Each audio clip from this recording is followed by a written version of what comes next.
오늘 성경 말씀은 사도행전 2장 37절에서 42절까지의 말씀입니다. 제가 봉독하겠습니다. 그들이 이 말을 듣고 마음에 찔려 베드로와 다른 사도들에게 물어 이르되 형제들아 우리가 어찌할꼬 하거늘. 베드로가 이르되 너희가 회개하여 각각 예수 그리스도의 이름으로 세례를 받고 죄 사함을 받으라.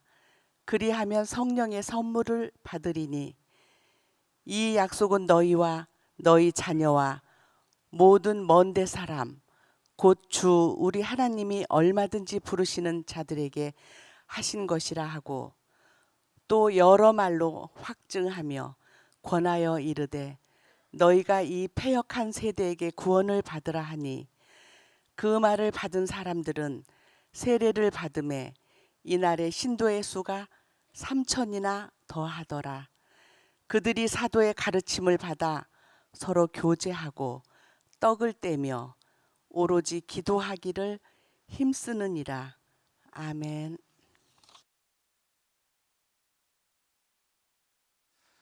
네, 우리 빛소금 성도 여러분 반갑습니다. 오늘 말씀으로 처음으로 세워졌던 이 예루살렘 교회에 대해서 하나님 말씀을 증거하도록 하겠습니다. 오늘 읽은 말씀은 이제 대단히 교회를 이해하는 데 있어서 중요합니다. 뭐 다 중요하겠지만 오늘 본문이 중요한 이유는 어떻게 보면 첫 교회 또는 어머니 교회 또 표준이 되는 이 교회에 대해서 하나님 말씀이 아주 분명하게 우리에게 가르쳐주고 있기 때문입니다. 그렇기 때문에 이 세상에 있는 교회들 또 자녀된 교회라 할 수 있겠죠.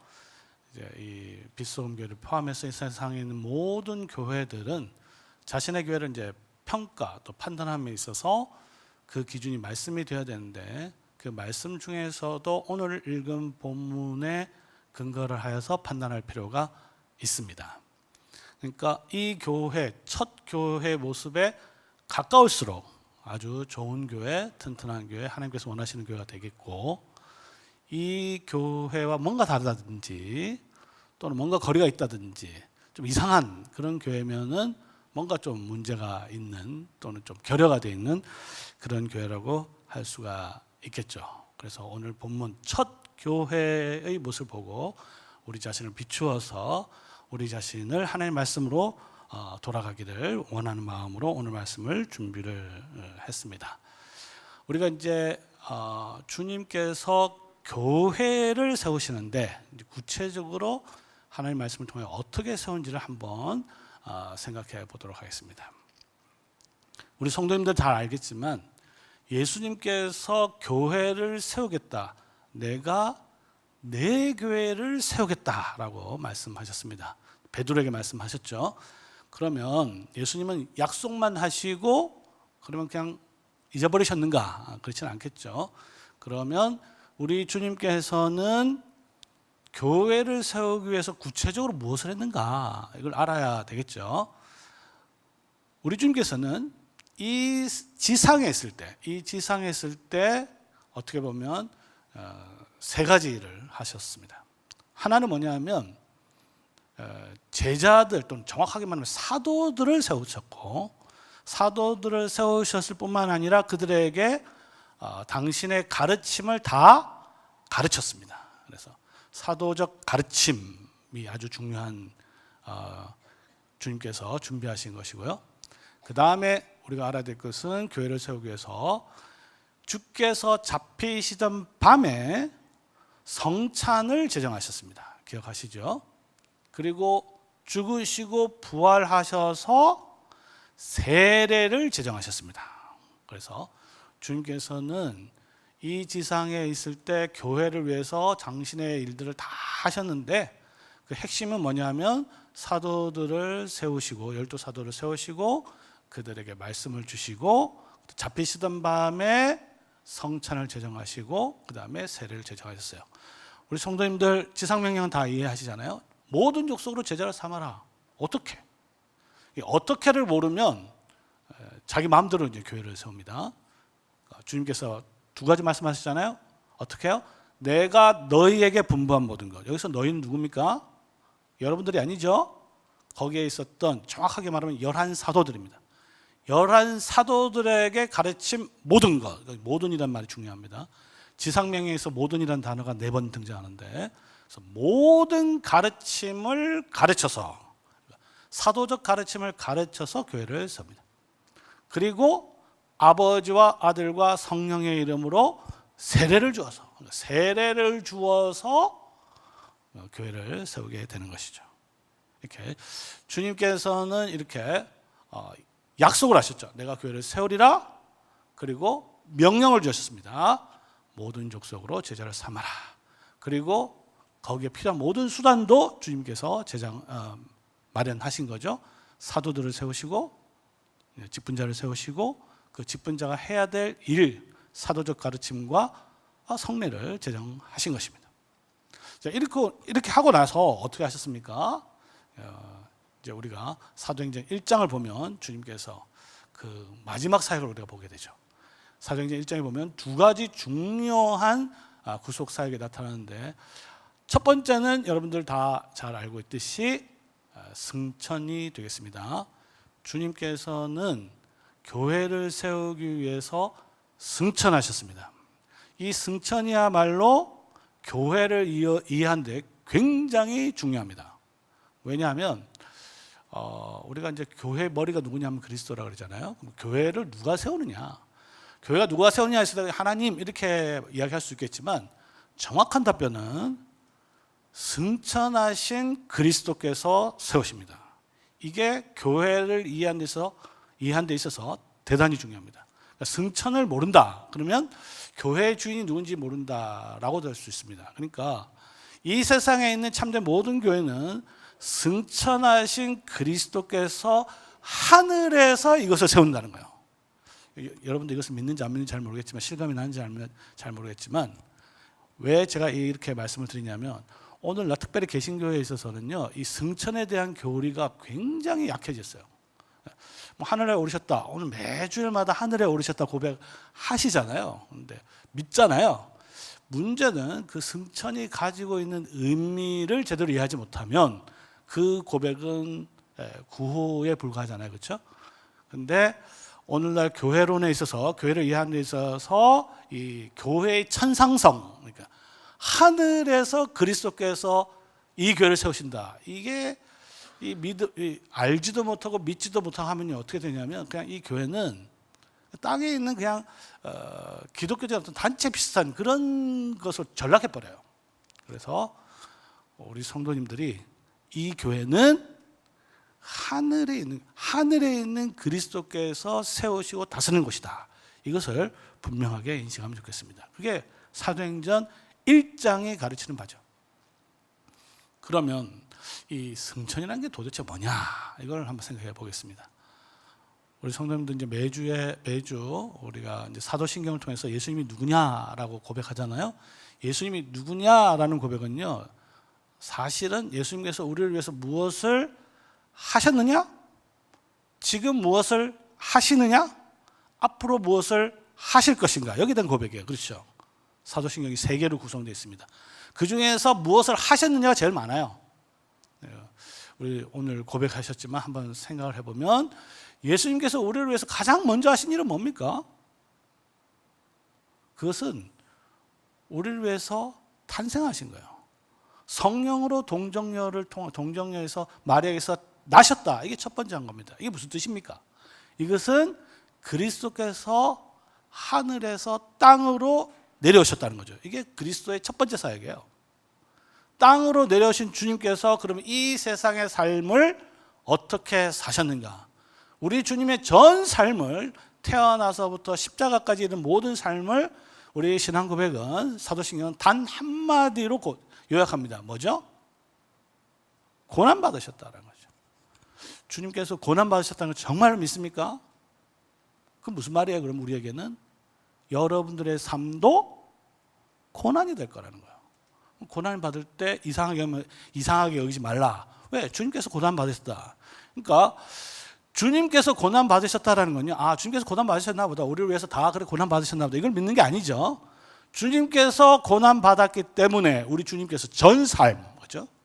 전 삶에서 고난 받았기 때문에 우리의 삶도 이 나그네로 있을 동안에는 고난의 삶이다라는 것을 고백하는 게 사도신경에 포함되어 있는 겁니다.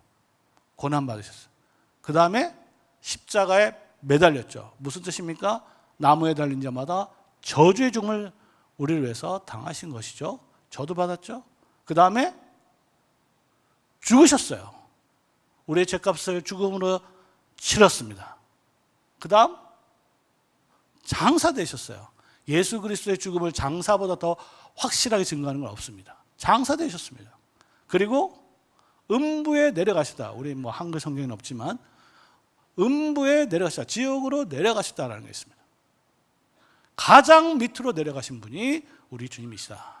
가장 밑으로 내려가신 주님을 성부 하나님께서 일으켜 세웠다. 이걸 부활이라고 합니다. 부활하셨다.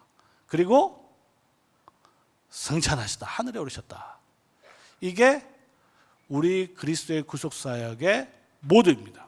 과거에 있었던. 지금 뭐 하세요?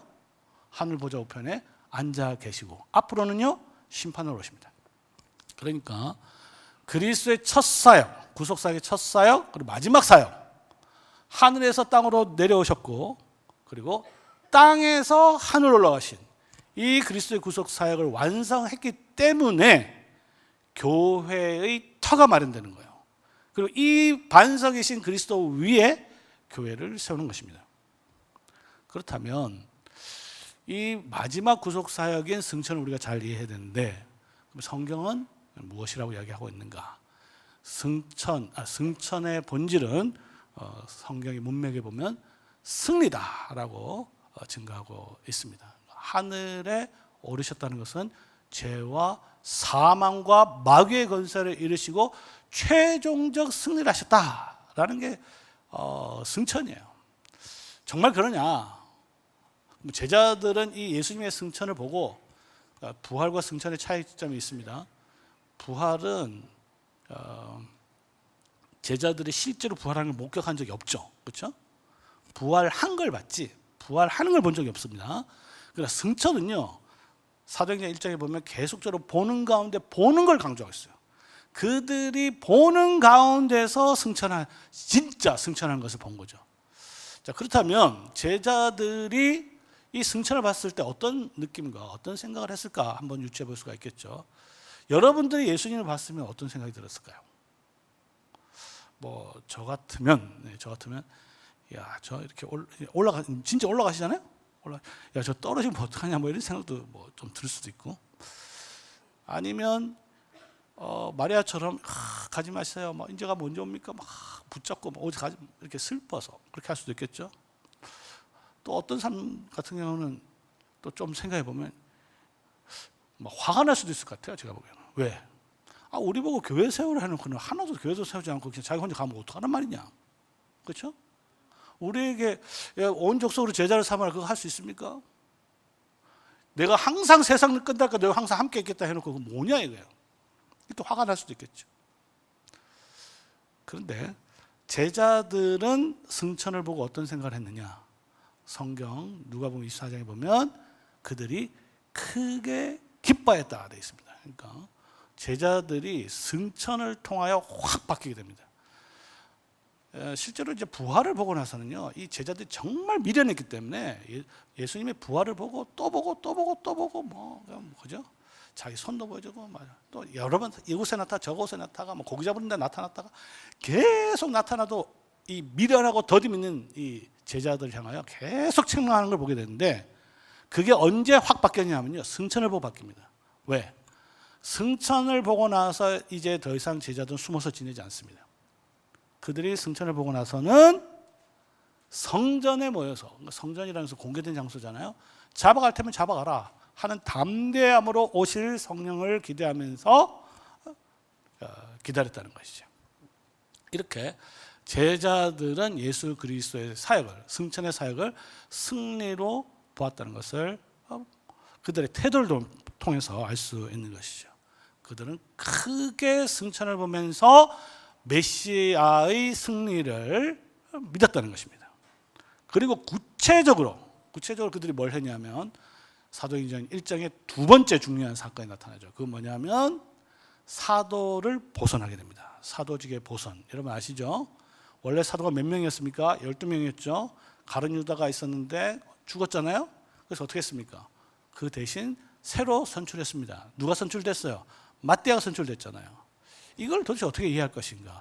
왜 예수 그리스도의 승천을 보고 난 뒤에 왜 직분자 선거를 했느냐? 보선을 했느냐? 성경을 이루게 하기 위해서입니다. 성경을. 그 성경이 뭐냐? 그 성경은 시편 109편이 되겠습니다. 시편 109편. 성경에 시편이 150편으로 되어 있는데 그 중에서 109편은요. 전형적인 저주시에 해당합니다. 전형적인 저주시. 뭐 찬송시, 감사시, 탄식시 이렇게 있는데 저주시에 해당해요. 저주시라는 건 뭐냐면요. 성도들이 원수들에 의해서 정말 핍박을 받아요. 힘들어요. 그러니까 의로우신 하나님께 심판을 호소하는데 거기 보면 야 신자가 뭐 이런 기도를 해도 되나 뭐 이런 싶을 정도의 기도가 있습니다. 원수를 사랑하라 했는데 어떻게 이런 기도를 할 수 있냐. 예를 들어서 이런 기도입니다. 저 원수들은 고아가 되게 하시고 저들의 아내는 과부가 되게 하시고 저들의 자녀는 빌어먹게 하시고 거기 109편에 보면 다 그런 내용들이에요. 우리 성도들이 이렇게 기도할 수 있을까 없을까요? 기도할 수 있습니다. 만약에 못하는 분들은 아마 원수들에 의해서 안 당해봤어요. 그럴 수도 있어요. 그러니까 그 중에 뭐가 있냐면 두 가지입니다. 하나는 저들의 집이 망해서 황폐하게 돼서요. 되게 해달라. 그리고 저들이 가진 직분을 타인이 취하게 하소서 이렇게 기도합니다. 그러니까 이 기도는 뭐냐면 메시아가 승리했을 때 그 승리의 결과로 원수들에 대한 심판을 위해서 기도하는 겁니다. 자, 그러면 가룟 유다에게 그게 이루어졌단 말이에요. 그렇죠?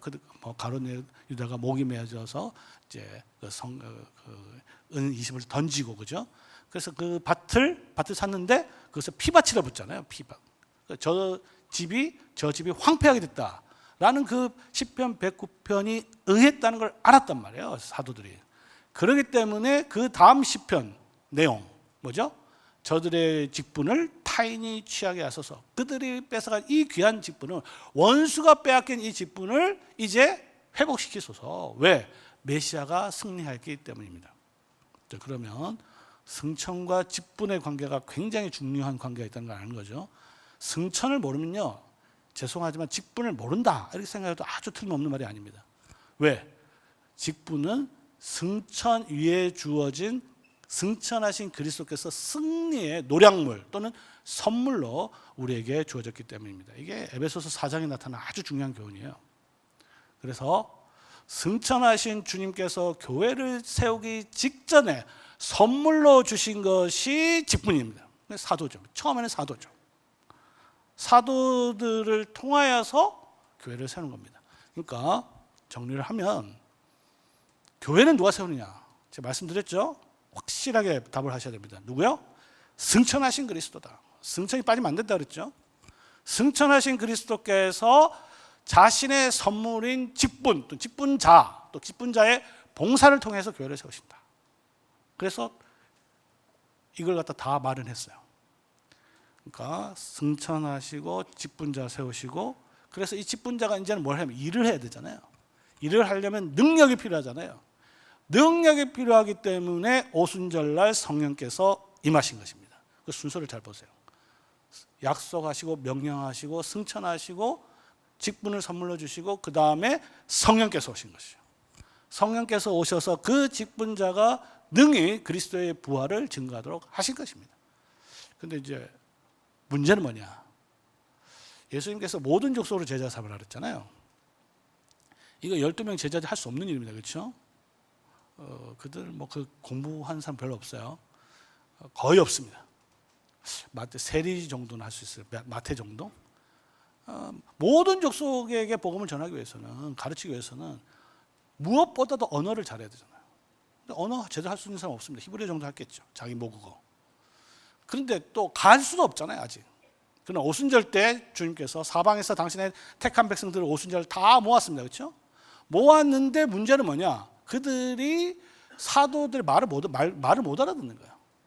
그래서 특별한 능력이 주어진 것이 바로 방언이라는 은사가 주어지게 됩니다.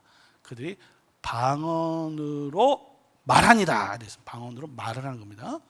말을 해서 복음을 들려주니까 그 사람들이 모국어로 다 알아듣게 된 것이죠. 복음을 듣게 된 겁니다. 이게 오순절날 일어났던 것이죠. 그런데 이제 이 놀라운 사건에 대해서 원수들이 가만히 있지 않습니다. 원수들이 특별히 제사장 이런 저같이 신학 교수 목사들이 와서 그거 별거 아니다. 저거 술 취한 거다, 술 취한 거. 그때 베드로가 이야기를 하죠. 나서서 변증을 합니다. 여기서 우리가 방언으로 이야기한 것이 도대체 뭐냐 했을 때 한 단어로, 사실 두 단어죠. 두 단어로 뭐라고 하냐면 하나님의 큰 일이라고, 하나님의 큰 일이라고 이야기합니다. 하나님의 큰 일.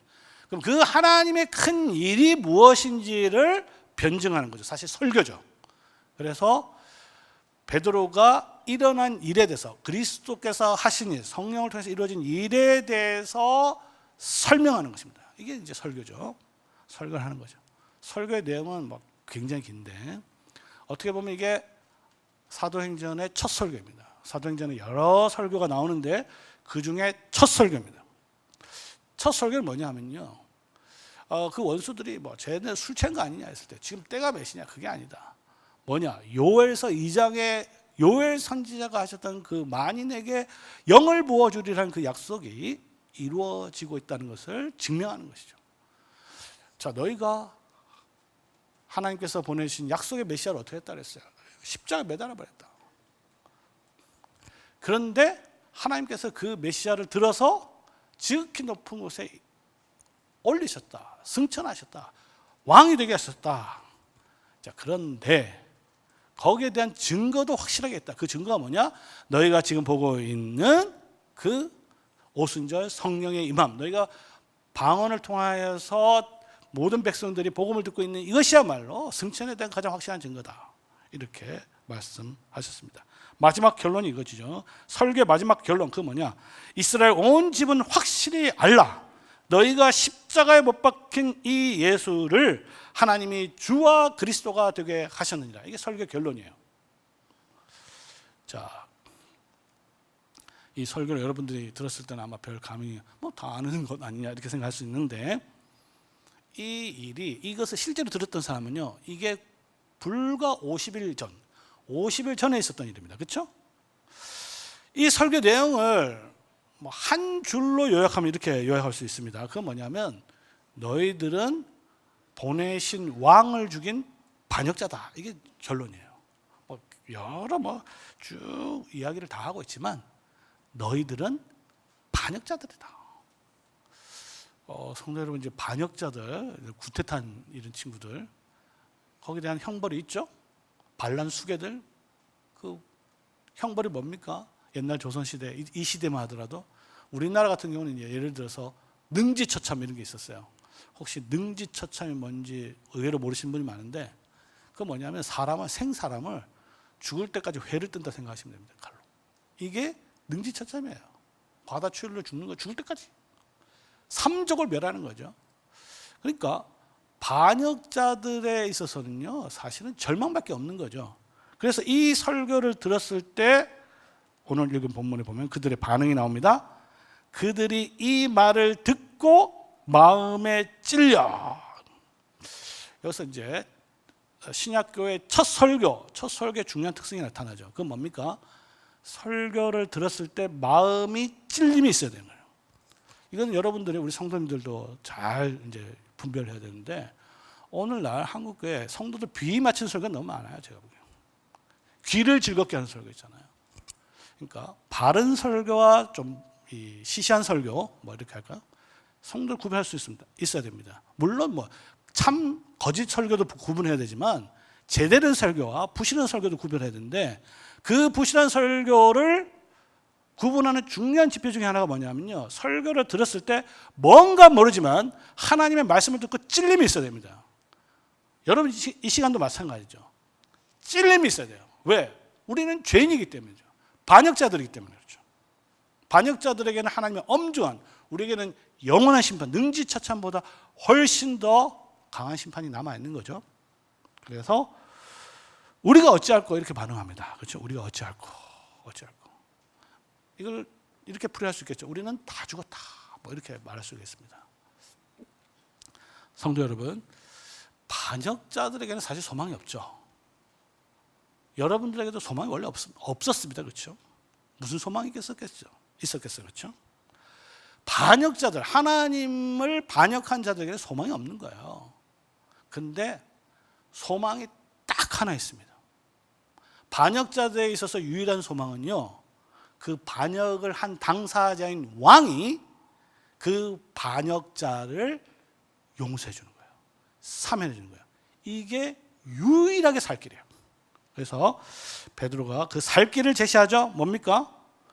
너희가 회개하고 예수 그리스도의 이름으로 세례를 받으라. 회개와 세례가 나타납니다. 여기서 우리는 예수 그리스도와 사도의 차이를 이제 알 수가 있죠. 예수님도 회개하라 설교했습니다. 많이 했습니다. 회개하라, 천국이 가까웠느니라. 하늘나라 들어가기 위해서는 회개해야 되는 거죠. 오늘날 안타깝게도 이 회개의 복음이 너무 이제 사라지는 것이 아까운데, 죄에 대해서 이야기하지 않으니 회개에 대해서 이야기하지 않는 거죠. 그래서 회개라는 게 뭡니까? 우리의 잘못을 돌이켜서 하나님께로 돌아가는 거예요. 그냥 우리 울고불고 하는 게 뭐 눈물 짓는 게 회개 아닙니다. 이 회개의 히브리어 단어가 이게 돌이키다는 말이에요. 그래서 회개하고, 회개만 하면 되느냐? 회개에 합당한 열매, 증거가 뭐냐면 세례를 받으라라는 거죠. 예수님도 회개하라고 했지만 예수님은 이제 회개하고 세례 주지 않았습니다. 물론 이제 요한복음에 보면은 세례를 주었다. 예수님도 세례를 주었다라는 카더라 통신은 있었지만 실제로 주진 않았어요. 예수님은 회개하라는 복음만 전했고 세례는 주지 않았습니다. 근데 사도들은 회개하고 세례를 받으라 했어요. 그럼 왜 세례가 필요하냐? 왜냐하면 이 세례를 통하여 제자가 되는 거죠. 교회가 되는 거죠. 그래서 예수님이 하는 일과 사도들이 하는 일이 여기서 구분되는 것을 보게 됩니다. 그래서 예수님께서 사도들이 회개하고 합당한 세례를 받으라. 세례를 받았습니다. 몇 명이 받았냐? 3,000명이 받았죠. 이 패역한 세례에서 구원을 받으라. 3,000명이 받았습니다. 이게 이 구절이 41절이죠. 그 말을 받은 사람은 세례를 받으며 이 날의 신도가 3,000이나 더하더라. 이게 신약교회가 최초로 설립된 겁니다. 아시겠죠? 자, 그렇다면 이 세례라는 것은 어떻게 보면 교회로 들어가는 현관문이라 볼 수 있습니다. 그러니까 세례가 튼튼한 교회가 튼튼한 교회예요.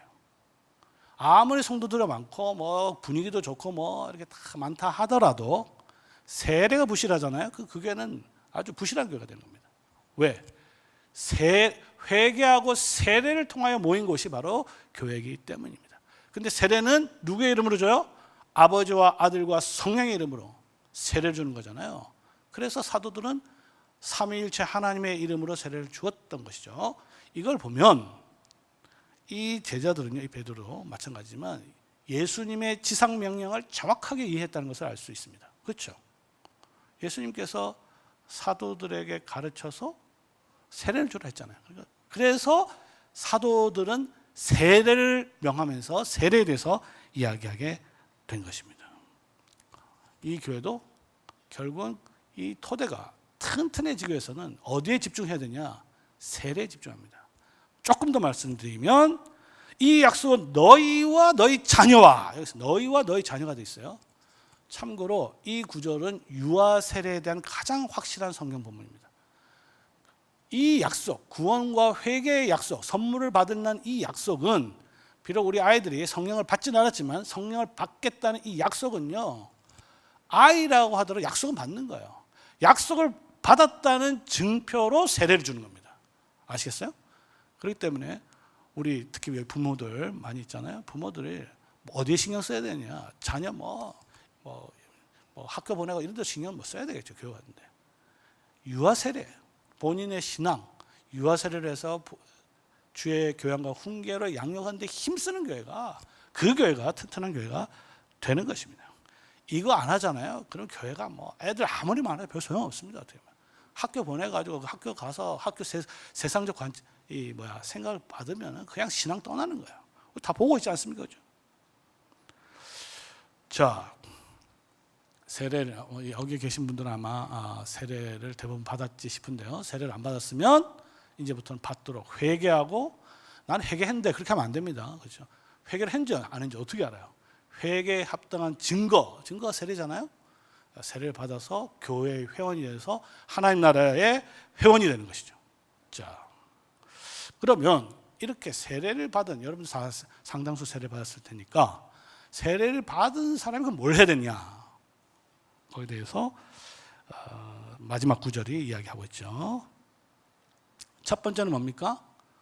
사도들의 가르침을 받아. 사도들의 가르침을 받아. 이 왜 사도들 가르침이 나온지 알겠죠, 그죠? 왜 이게 나왔어요? 지상명에 나와 있잖아요. 내가 너희에게 분부한 모든 것. 너희가 누굽니까? 그 앞에 보면요, 11사도라 돼 있어요. 11제자죠. 내가 너희에게, 즉 11사도에게 가르친 그 가르침, 그러니까 사도들의 가르침을 받아야 된다. 여러분들이 지금 세례를 받았잖아요. 그럼 뭘 해야 되는지 알아야 돼요. 나 세례 받았으니까 끝, 이거 아닙니다. 세례를 받았다면 내가 뭘 해야 되느냐? 그것은 첫 번째로 해야 될 것은 사도들의 가르침을 받아야 돼요. 사도들의 가르침. 반대말은 뭐냐? 반대말은 사적인 가르침입니다. 사적인 가르침. 그러니까 하나님의 교회에서는, 이 강단에서는요, 사도들의 가르침이 선포돼야 되는 거예요. 목사 개인의 어떤 경험이나 뭐 재미있는 이야기나 뭐 복 받으셔야 하는 비결이나 처세술이나 이걸 이야기하는 게 아닙니다. 사도들의 가르침이 순수하면 순수할수록 그 교회가 튼튼한 교회가 되는 거예요. 그래서 여러분들이 부지런히, 어떻게 보면 여기는 오로지, 초대교회는 오로지 이 사도적 가르침을 배우는데 전무하였다. 그럼 이 사도적 가르침이 뭐냐 했을 때 뭐 성경이라고도 볼 수 있는데요. 성경은 뭐 창세기부터 요한계시록까지 있으니까 이 성경에 있는 중요한 모든 사도적 가르침을 체계적으로 정리한 게 있어요. 이것이 우리 이제 장로교에서는 웨스트민스터 신앙고백서가 있고, 그리고 그것을 자녀들에게 가르치기 위해서 요리문답을 만들었습니다. 그러니까 적어도 장로교가 아닌 다른 교회는 뭐 상관없는데, 장로교회는 사도적 가르침을 무엇을 통해서 가르칠 것인가? 그것은 웨스트민스터 신앙고백서와 요리문답을 통해서 이 사도적 가르침을 부지런히 가르쳐야 되는 거죠. 가르치고 또 가르치고 가르치는 거예요. 이 사도적 가르침이 잘 가르치면 가르칠수록 그 교회는 튼튼한 교회가 되는 것입니다. 자, 세례받은 사람 두 번째 해야 될 일은 보니까 서로 교제하고 떡을 뗀다. 교제와 떡을 뗀. 교회가요, 뭐 자꾸 배우고 가르치고 이것만 하면요, 엄밀한 의미에서 그 교회는 이제 학교에 가깝죠. 학교. 성도들도 성도라기보다는 그냥 학생이 가깝죠. 자꾸 모여서 뭐 여기서 이제 배우는 거 좋아하는 분도 계시겠지만, 교회가 물론 잘 배워야 됩니다. 무엇을 배워야 된다 그랬어요? 사도적 가르침을 받으면 그건 교회가 되는 겁니다. 자, 근데 그것만 가지고는 부족해요. 뭐냐? 모여서 교제를 해야 되죠. 이 교제가 헬라어로 코이노니아라고 합니다. 이 코이노니아가 어디에 또 있느냐 하면은 우리가 매주 고백하는 사도신경이 있어요. 뭐라고 고백합니까? 거룩한 공교회를 믿사오며, 그다음 뭐요? 성도의 교제를 믿다. 여러분 성도의 교제 믿습니까? 뜻이 뭐예요 그러면? 여러분들 성도의 교제라는 말을 들을 때 뭐가 떠오릅니까 뭐래요? 아마 자매들은 그냥 뭐 커피숍에 모여서 뭐 말씀 나누는 뭐 이런 거 생각할지 모르겠어요. 또 우리 남자분들은 성도의 교제 들었으니 오늘 축구나 한 판 할까, 뭐 아니면 등산이나 한 번 할까 이렇게 할 수 있는데, 성도의 교제가 뭐냐? 성경을 통해서 너무나 분명합니다. 뭐예요? 떡을 떼는 겁니다. 떡을 떼는 게 이게 본질이에요. 이 떡을 떼는 게 없으면 나머지 교제는 부수적인 겁니다. 그러니까 우리 성도님들이 본질을 알고 부수적인 걸 같이 알아야 되는 거죠. 본질은 뭐라고요? 떡을 떼는 겁니다. 이 떡을 떼는 게 이제 성찬이라 보통 볼 수 있는데, 참고로 이제 신약 성경에는 성찬이라는 말은 안 등장 안 해요. 성찬을 가리키는 용어가 뭐냐면 떡을 떼는 겁니다. 떡을 떼. 이걸 어떻게 할 수 있냐면요. 성찬이라고 했을 때 네 가지 주 행위가 있습니다. 뭐가 있냐면 첫째는 떡을 취하는 거예요. 이걸 그 다음에 축사하는 거예요. 그 다음에 떡을 떼는 거예요. 그 다음에 나눠주는 겁니다. 그러니까 떡을 취해서 축사하시고 떼어 주셨다. 이게 오병이어 기적에도 그대로 반복되고요. 예수님께서 성찬을 제정하실 때 그대로 반복이 되고, 그 다음에 언제 반복이 되느냐? 엠마오로 가는 두 제자에서 그대로 반복이 되는 것을 보게 됩니다. 그러니까 예수님께서는 성찬을 제정하셨고 금요일날 제정하셨겠죠. 그리고 주일날 그걸 또 반복하는 것을 보게 됩니다.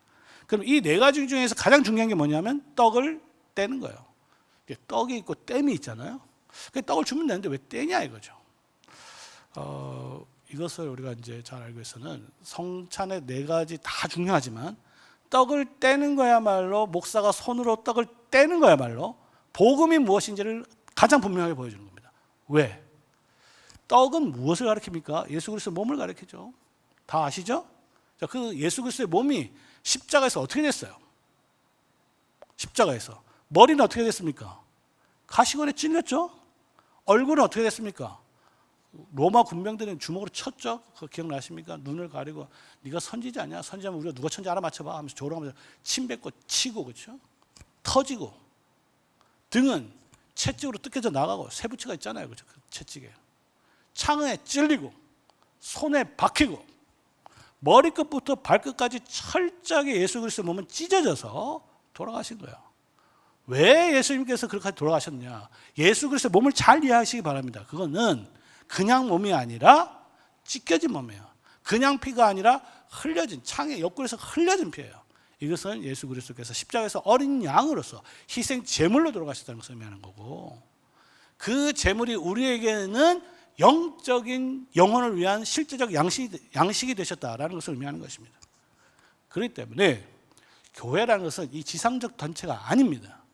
천상의 단체예요. 하늘에 계신 그리스도께서 당신의 교회를 하늘의 공동체로 만드는 것이고, 하늘의 시민이 된, 우리의 시민은 하늘에 있잖아요. 시민권이. 우리 대한민국 아닙니다. 하늘에 있는 시민권을 가진 여러분들이, 그죠? 하늘의 양식을 먹는 공동체. 이게 바로 성도의 교제다. 떡을 떼는 것이다. 그래서 초대교회는 부지런히 떡을 뗀 것이죠. 마지막은 오로지 기도하기를 힘썼다. 무엇을 위해서 기도했을까? 한번 생각해 볼 필요가 있겠죠. 무엇을 위해서? 우리 아들 잘 되게 해달라, 취직해달라, 이런 기도는 아니겠죠.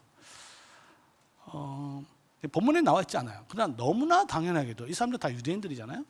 아직 이들은 어떻게 기도했냐면요, 당연히 하나님께서 주신 하나님의 기도를 가지고 기도를 했습니다. 그게 바로 시편이에요. 그 시편을 갖다가 줄이면 뭐가 되느냐? 주님의 기도, 주기도문이 되는 거예요. 시편을 보면요, 주님께서 왜 이 기도를 통해서 기도하라라고 하셨는지 알 수가 있습니다. 왜냐하면 주님께서 원하시는 것은 상한심령이라 했어요. 그렇죠? 상한심령. 기억나십니까? 제사 별로 안 좋다. 나 제사 기뻐하는 게 아니다. 내가 원하는 것은 상한심령이다. 상한심령을 어떻게 주님께 드릴 것인가? 그게 바로 시편에 다 담겨 있는 거죠. 시편 그 내용의 다는 아니지만 거의 70% 가까이가 뭐냐? 하나님 나 힘들어 죽겠어요. 하나님 나 진짜 도와주세요. 내가 지금 저 사람 때문에 정말 공경에 처해 있습니다. 날 좀 도와주세요. 하나님께 자꾸 이런 기도하면 좋아할까요? 싫어할까요? 우리 하나님을 정확하게 이해해야 됩니다. 하나님이 그걸 기뻐하신다고. 이걸 어떻게 할 수 있습니까? 성경 하나님의 말씀 통해서 알 수 있는 거예요. 우리가 생각하기에는 이렇게 하면 맨날 와서 하나님께 이거 힘들어요. 맨날 힘들어. 하나님께서 화낼 것 같지만 하나님께서는 그것을 기뻐하신다는 거예요.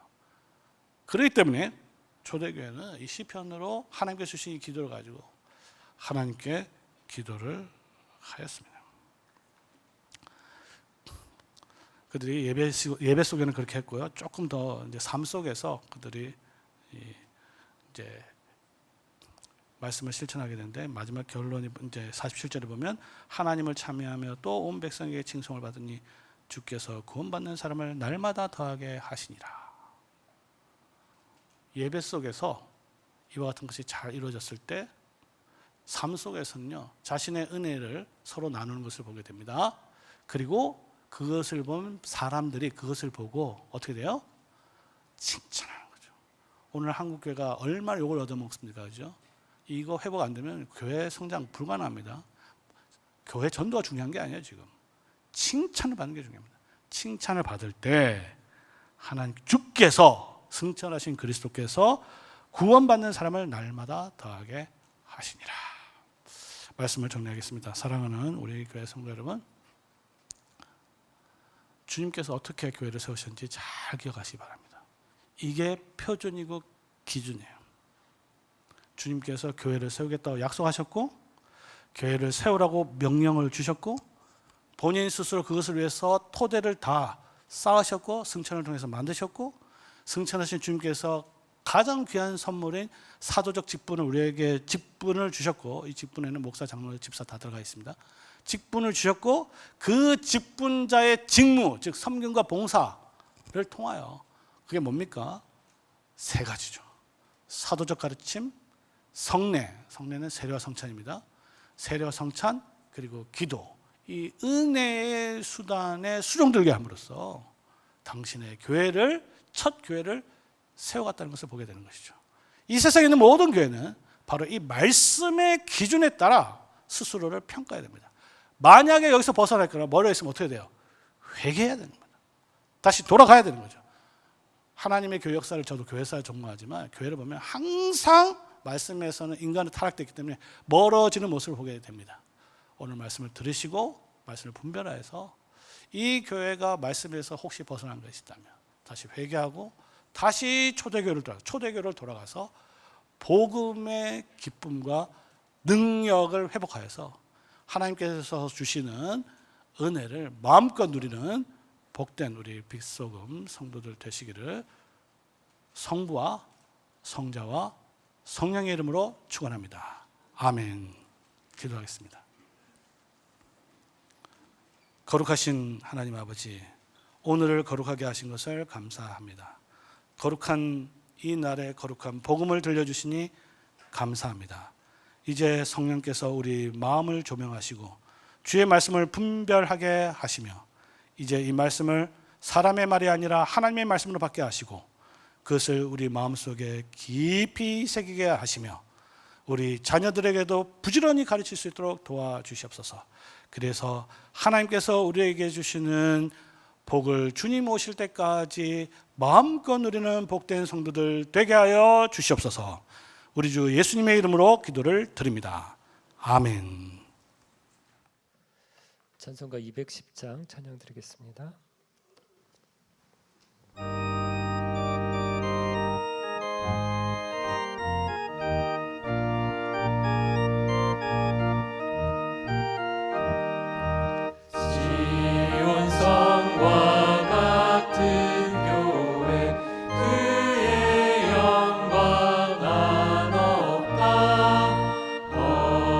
허락하신 말씀대로 주가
같이